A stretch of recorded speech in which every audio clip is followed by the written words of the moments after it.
Hello दोस्तों, good morning. स्वागत है एक बार फिर से आप सभी का एमजेटी एजुकेशन में। दोस्तों आज है 8 अप्रैल और आज की वीडियो में हम लोग बात करेंगे 8 अप्रैल 2024 के मोस्ट इंपोर्टेंट करंट अफेयर के क्वेश्चंस के बारे में।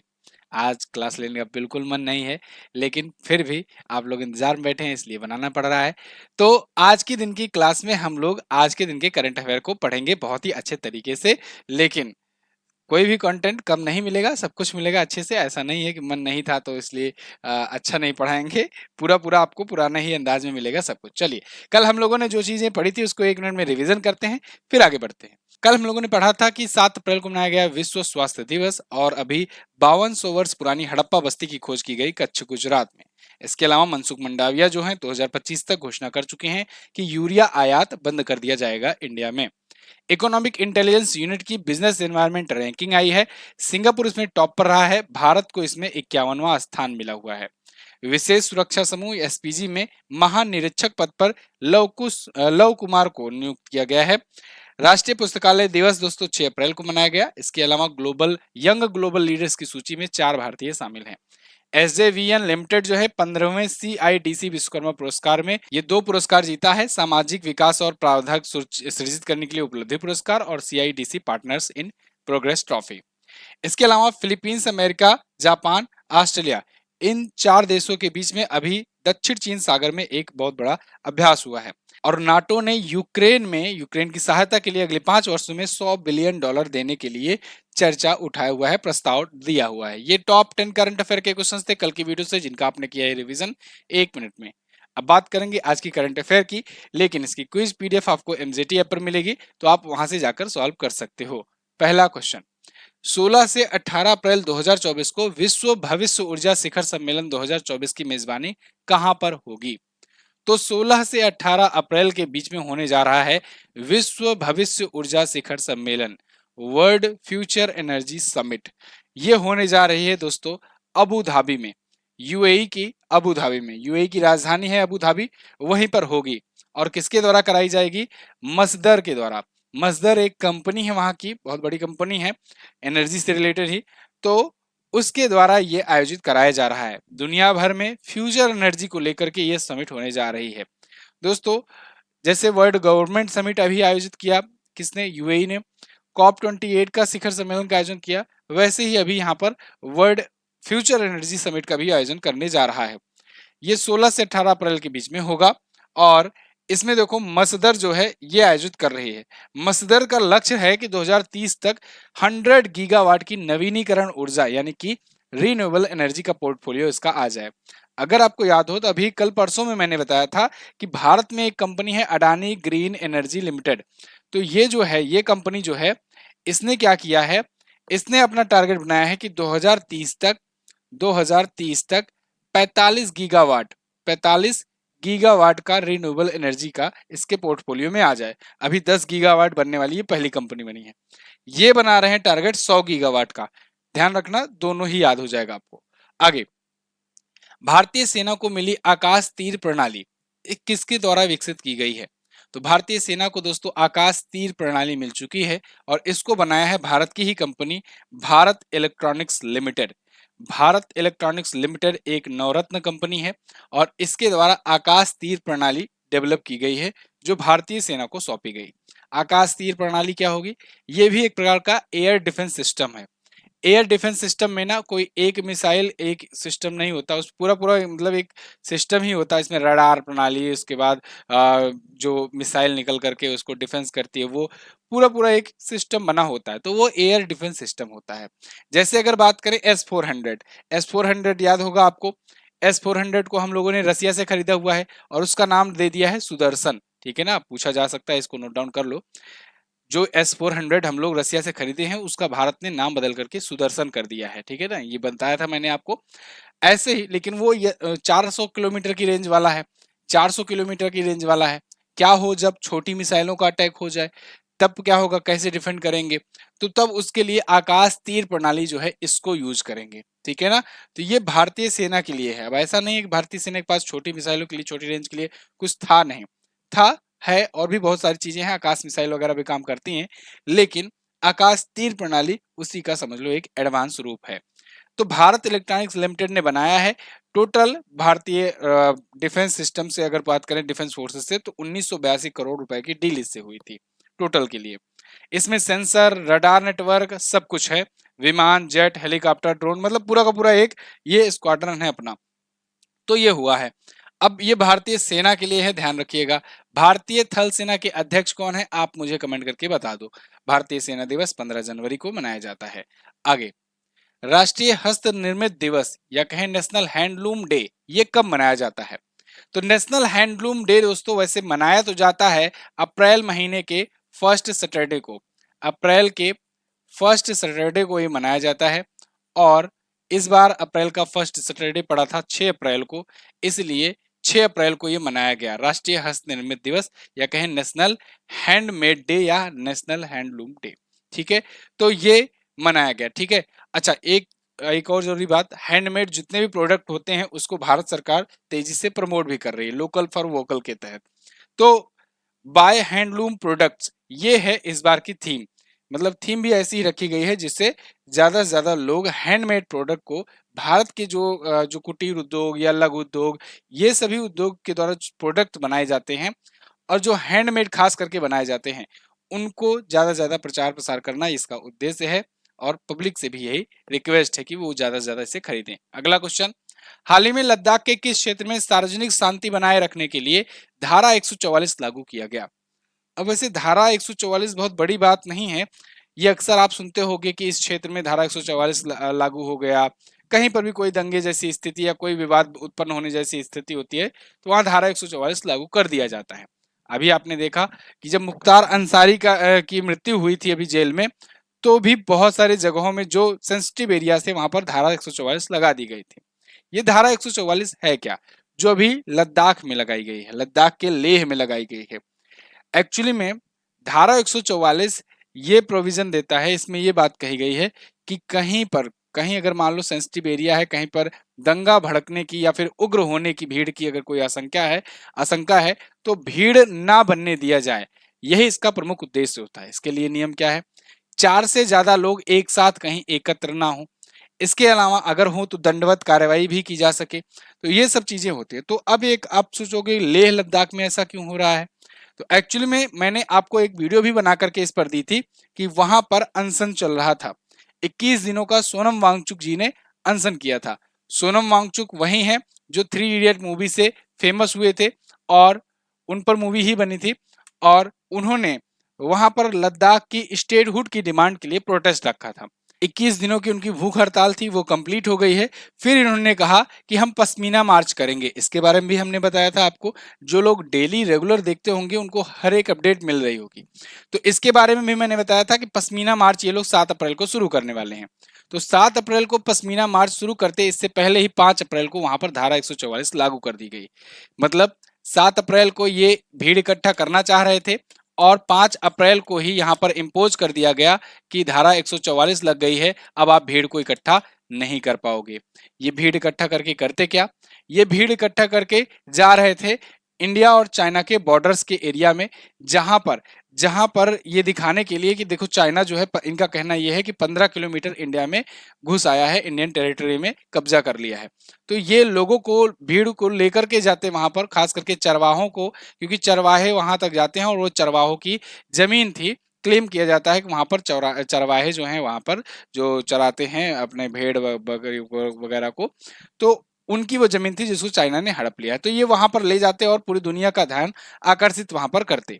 लेकिन इससे पहले ये करते, यहाँ पर 2 दिन पहले ही धारा 144 लागू कर दी गई। अब बात समझ में आ गई आपको? इनकी डिमांड क्या है ये भी मैं अभी आपको बताऊंगा। पहले आप धारा 144 के बारे में थोड़ा सा और जान लो। किसी भी तरीके की जुलूस, रैली या मार्च निकालने के लिए लेह के जिला मजिस्ट्रेट कार्यालय से इनको लिखित अनुमति लेनी होगी, क्योंकि यहाँ पर धारा 144 लागू है। तो बिना अनुमति के नहीं दे सकते हैं। यह भी आदेश दिया गया कि ऐसा कोई बयान ना दे जिससे सांप्रदायिक सौहार्द और शांति भंग हो सके या जिले में कानून व्यवस्था संबंधित कोई समस्या आ सके। तो ये सब धारा 144 लगाने की वजह से रिस्ट्रिक्शन लग जाते हैं। अब इनकी डिमांड पूछते हैं। जानते हैं। वैसे तो इस वीडियो में मैंने डिटेल में बताया हुआ है सब कुछ, बिना इस वीडियो को देखे आपको सिर्फ 30% बात समझ में आ रही होगी। इसको अगर आप देखोगे तो आपको 100% समझ में आ रहा होगा मैं किस बात की जिक्र कर रहा हूँ, किस चीज की कर रहा हूँ। इनकी डिमांड क्या क्या है, इनकी प्रमुख 4 डिमांड्स हैं। वैसे वैसे 4 या 2 कहो, 2 प्रमुख रूप से है, 4 कुल डिमांड है। एक तो स्टेटहुड की डिमांड है कि इनको स्टेटहुड का दर्जा मिल जाए। किसे? लद्दाख को। लद्दाख स्टेट नहीं है, वो यूनियन टेरिटरी है, तो इनको स्टेटहुड की डिमांड इनकी है। दूसरा, यहाँ पर लोकसभा सीट बढ़ाई जाए और एक लोकसभा सीट जो है वो एक और मिल जाए इनको, तो लोकसभा सीट में लोकसभा में रिप्रेजेंटेशन बढ़ाने के लिए। तीसरा, अनुसूची अनुसूची 6 के तहत अनुसूची 6 के तहत इनको विशेष राज्य का दर्जा देने की बात इनकी कही गई है इनके द्वारा, ठीक है ना। ये अनुसूची 6 क्या है ये भी मैंने आपको इसी में समझाया हुआ है कि असम, मेघालय, मिजोरम, त्रिपुरा जो है इसमें जो स्पेशल राज्य का दर्जा मिलता है अनुसूची 6 के तहत वो है। इसके अलावा धारा धारा 371, 370 आपने बहुत सुना होगा, 371 को लागू करने की बात इसमें कही गई है। तो ये इनकी 4 प्रमुख डिमांडें हैं और इसमें तो ये सबसे ज्यादा प्रमुख तौर पर अनुसूची 6 और स्टेटहुड की डिमांड कर रहे हैं। ठीक है, बाकी डिटेल के लिए आप ये वीडियो जरूर देखिएगा, चैनल पर अवेलेबल है। आगे देखते हैं, कांग्रेस की पूर्व राष्ट्रीय अध्यक्ष रही सोनिया गांधी जी किस राज्य से राज्यसभा सांसद चुनी गई हैं? तो देखो ये पहली बार राज्यसभा में जा रही हैं, तो इसलिए यहाँ पर क्वेश्चन इंपॉर्टेंट बना हुआ है। और चूंकि ये कांग्रेस की पूर्व अध्यक्ष रह गई हैं तो इनके ऊपर यहाँ पर क्वेश्चन लिया गया है। तो यहाँ पर बताइएगा कहाँ से बनी है, तो ये राजस्थान से जा रही है राज्यसभा सांसद के रूप में। पहली बार राज्यसभा में जाएंगी। अभी तक ये 5 बार लोकसभा में जा चुकी हैं। लोकसभा में जाने के लिए आम जनता से चुनाव में जीतना होता है, वोट पाना होता है। और राज्यसभा में जाने के लिए, चूंकि राज्यसभा में प्रत्यक्ष जनता मतदान नहीं करती है, तो ये प्रत्यक्ष रूप से वहां पर नहीं गई हैं, अप्रत्यक्ष रूप से, मतलब कि राज्यसभा में चुन करके गई हुई हैं। अभी मैंने कुछ दिन पहले आपको शायद कल बताया था या परसों बताया था कि डॉक्टर मनमोहन सिंह जी राज्यसभा से 33 वर्षों तक सेवा देने के बाद रिटायर हुए हैं।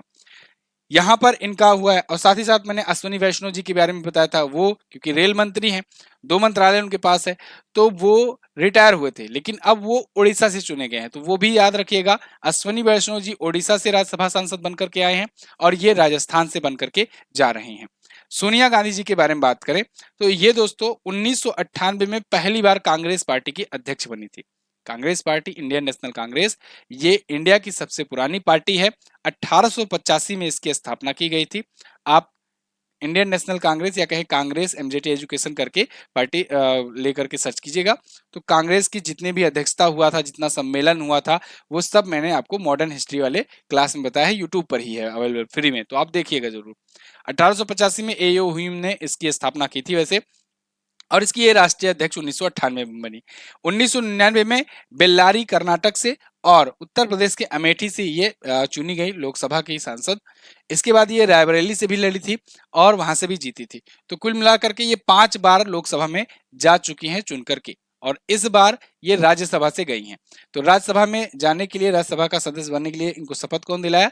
राज्यसभा के जो सभापति हैं जगदीप धनखड़ जी, इन्होंने। राज्यसभा का जो सभापति होता है वो वही होता है जो उपराष्ट्रपति होता है, यानी उपराष्ट्रपति को पदेन अध्यक्ष बनाया गया है। मतलब ये पदेन सभापति होता है, अगर जो भी उपराष्ट्रपति होगा वही राज्यसभा का सभापति हो जाएगा बाय डिफॉल्ट। ठीक है, चलिए अब यहाँ पर एक और इंपॉर्टेंट बात, राज्यसभा जो है ये अपर हाउस है अपना, लोकसभा लोअर हाउस है, ये बात ध्यान रखना। आगे बढ़ते हैं, और अपनी ई बुक आई हुई है, जिनको ई बुक लेना है ले सकते हैं। अच्छा, एक और बात, कल कोर्सेज पर आपको डिस्काउंट भी दिया जाएगा, क्योंकि कल से नवरात्रि स्टार्ट पर हो रही है, तो कोर्सेज पर आपको डिस्काउंट दिया जाएगा। क्या है डिटेल, उसको जानने के लिए आप व्हाट्सएप करें। व्हाट्सएप नंबर डिटेल में डिस्क्रिप्शन में दिया गया है। बाकी किताब वगैरह पर डिस्काउंट नहीं है, इसको अगर आप ऑर्डर करना चाहते हो तो आप ऑर्डर कर सकते हो।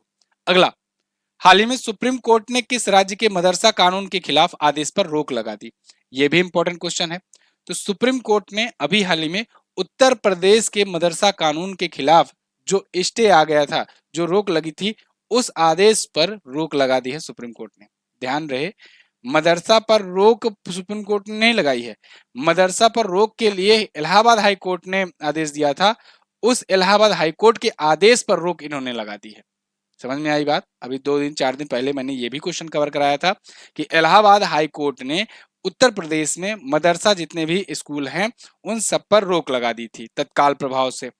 और जब रोक लगा दी थी मतलब कि वो बंद है एक प्रकार से, और उसे असंवैधानिक बताया था। लेकिन मामला जब सुप्रीम कोर्ट में गया तो सुप्रीम कोर्ट ने उस पर स्टे डाल दिया कि फिलहाल के लिए अभी रोक नहीं रहेगी, यानी कि इलाहाबाद हाई कोर्ट के फैसले पर रोक लगा दी है सुप्रीम कोर्ट ने। यहाँ पर देखिए, supreme court stays order striking down UP madrasa law says Allahabad high court misread act. इन्होंने कहा है इलाहाबाद हाईकोर्ट जो है मिसरीड कर लिया। यहाँ पर सुप्रीम कोर्ट ने ये कहा कि अच्छा तुम ये बता दो कि राज्य में कुल 16,513 मान्यता प्राप्त और 8,449 गैर मान्यता प्राप्त मदरसे हैं। इसमें कुल 27 लाख स्टूडेंट पढ़ रहे हैं। ऐसे में जब तत्काल प्रभाव से रोक लगा दिए तो ये 27 लाख स्टूडेंट कहाँ जाएंगे? ये 27 लाख स्टूडेंट जो पढ़ रहे हैं इनका तो बर्बाद हुआ करियर, या ये सेशन खराब हुआ। तो इसलिए फिलहाल के लिए ये जो तुम्हारा रोक है, फिलहाल के लिए इसको रोको, अभी स्टे करो और इनकी पढ़ाई जो है ये कंटिन्यू करो। तो ये सुप्रीम कोर्ट ने निर्णय दिया है, जो इलाहाबाद हाई कोर्ट ने आदेश दिया था उत्तर प्रदेश मदरसा शिक्षा बोर्ड अधिनियम 2004 को असंवैधानिक घोषित कर करके। ठीक है ना, कई सारे अनुच्छेद हुआ था, मैंने पिछले क्लासेस में आपको बताई हुई थी। अगला, हाल ही में आयोजित IWF विश्व कप 2024 में बिंदिया रानी देवी ने कौन सा पदक जीता है? तो IWF विश्व कप दोस्तों चल रहा है और इसमें बिंदिया रानी देवी ने जीत लिया है ब्रॉन्ज मेडल। अब सबसे ज्यादा इंपॉर्टेंट है कि ये IWF विश्व कप चल कहाँ रहा है, क्योंकि सबसे ज्यादा क्वेश्चन तो यहाँ से पूछे जाने के चांसेस है। फिलहाल ये बिंदिया रानी देवी हैं, भारत की हैं और इन्होंने वेट लिफ्टिंग में जीता हुआ है ब्रॉन्ज मेडल। इसका आयोजन फुकेत में हो रहा है, थाईलैंड में। ये आपसे पूछा जाएगा, ये आपसे पूछा जाएगा।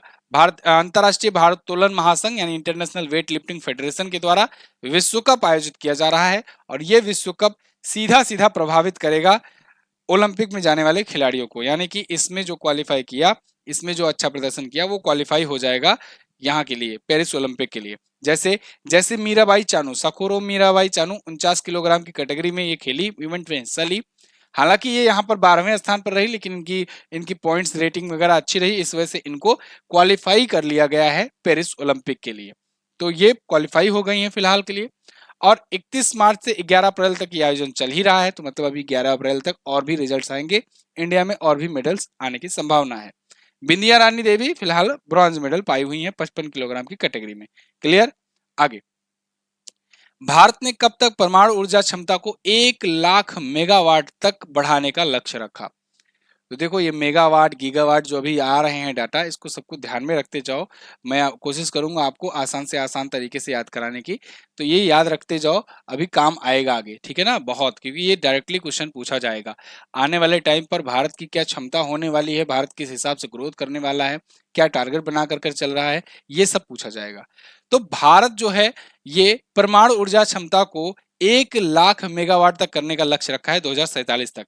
यानी जब इंडिया का लक्ष्य है विकसित होना, विकसित भारत होना, विकसित भारत होने का जब लक्ष्य है, तभी लक्ष्य है ये 1 लाख मेगावाट, या कहें कि हम लोग 1 लाख मेगावाट, या कहें हम लोग 100 गीगावाट पहुंचने की। ठीक है ना, 1000 मेगावाट बराबर 1 गीगावाट, तो इसे 100 गीगावाट हम लोग कह सकते हैं। तो 100 गीगावाट अगर पूछा जाए या 1 लाख मेगावाट पूछा जाए, बात एक ही हुई।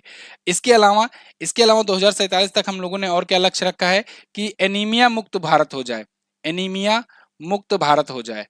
और ये अभी अमृत काल को कर्तव्य काल कर दिए हैं, इसका नाम बदल करके, जो अभी 2022 से लेकर के अगला 25 साल था वो अमृत काल के रूप में पहले घोषणा की है, फिर अगली साल उसे बदल करके नाम कर्तव्य काल कर दिए थे। यहाँ पर परमाणु ऊर्जा क्षमता की बात करते हैं, यहाँ पर आप आर्टिकल देख पाओगे, इंडिया आइज 100 गीगावाट, देखो यहाँ गीगावाट में लिखा है, न्यूक्लियर पावर बाई 2047 ये कहा है। तो इंडिया का ये टारगेट है आने वाले दिनों में। इसके लिए एक रिपोर्ट पब्लिश की गई है, इस रिपोर्ट का नाम है भारत के लिए संभावित नेट जीरो की ओर सिंक्रोनाइजिंग एनर्जी ट्रांजिशंस, सभी के लिए सस्ती और स्वच्छ ऊर्जा। अच्छा, एक और बात, ये तो रिपोर्ट का नाम रहा। 2047 का एक और टारगेट है अपना कि हम लोग एनर्जी इंडिपेंडेंट हो जाएं, एनर्जी इंडिपेंडेंट हो जाए, यानी किसी दूसरे देश पर हम लोग को एनर्जी के लिए डिपेंड ना रहना पड़े। ये भी एक टारगेट याद रखना। वैसे टारगेट की बात कर ही रहे हैं तो हम लोग 2025 के लिए भी टारगेट बनाए हुए हैं। 2025 तक टीबी मुक्त हो जाएंगे, टीबी मुक्त भारत हो जाएंगे। और क्या हो जाएंगे, 2025 में हम लोग यूरिया खरीदना बंद कर देंगे, 2025 तक यूरिया का आयात बंद कर देंगे। ठीक है, यूरिया आयात। 2027-28 तक हम लोग क्या हो जाएंगे, थर्ड लार्जेस्ट इकोनॉमी हो जाएंगे, थर्ड लार्जेस्ट इकोनॉमी हो जाएंगे, $5 ट्रिलियन की इकोनॉमी हो जाएंगे। ये सभी टारगेट्स हैं अपने, ठीक है ना। चलिए आगे, हाल ही में national cooperative dairy federation of India यानी एनसीडीएफआई के नए अध्यक्ष कौन बनाए गए? तो national cooperative dairy federation of India के नए अध्यक्ष बन गए हैं डॉक्टर मिनेश शाह। कौन? डॉक्टर मिनेश शाह। यहाँ पर आप आर्टिकल देख पाओगे, Minesh Shah elected chairman of NCDFI, यानी कि एनसीडीएफआई का मतलब क्या होता है, national cooperative dairy federation of India. इनके साथ साथ 8 राज्यों के डायरेक्टर्स या कहीं निदेशक भी नियुक्त किए गए हैं। इन 8 राज्यों में जैसे झारखंड, सिक्किम, असम, गुजरात, हरियाणा, पंजाब, केरल और कर्नाटक शामिल है। तो यहाँ के निदेशक नियुक्त किए गए हैं, लेकिन आपका मेन जो डायरेक्टर है, मेन जो चीफ है, वो ये हैं, इन्हीं का नाम याद रखना है। क्लियर है? तो ये थे दोस्तों आज के दिन के महत्वपूर्ण करंट अफेयर के क्वेश्चंस। चूंकि कल संडे था तो 9 ही क्वेश्चंस आए हुए हैं, तो मतलब आज की वीडियो में 10 क्वेश्चन हम लोग नहीं पढ़ेंगे, सारे इंपॉर्टेंट क्वेश्चन आपको कवर करा दिए गए हैं। मिलते हैं अब हम लोग अगले दिन की वीडियो में, लेकिन हाँ एक जरूरी बात, लास्ट डे का क्वेश्चन देख लेते हैं। लास्ट डे मैंने आपसे पूछा था एलपीजी सुधार के समय भारत के प्रधानमंत्री कौन थे? तो नरसिम्हा राव जी ये प्रधानमंत्री थे और मनमोहन सिंह जी वित्त मंत्री थे। नाटो की स्थापना कब हुई थी? 1949 में हुई थी, 12 सदस्य देशों ने मिलकर के की थी। आज आपको क्या बताना है, 7 अप्रैल 2024 को विश्व स्वास्थ्य दिवस जो मनाया गया, इसकी थीम क्या रखी गई है? ये पूछा जाएगा आपसे एग्जाम में, क्वेश्चन इंपॉर्टेंट है। मोहनजोदड़ो की खोज किसने की थी, ये भी बता दीजिएगा, बेसिक सा क्वेश्चन है। तो दोनों क्वेश्चंस के बारे में जो भी आंसर पता हो आपको, जवाब जरूर दीजिएगा। मिलते हैं अगले दिन की वीडियो में, तब तक के लिए खुश रहिए, मुस्कुराते रहिए। नमस्कार, जय हिंद, वंदे मातरम।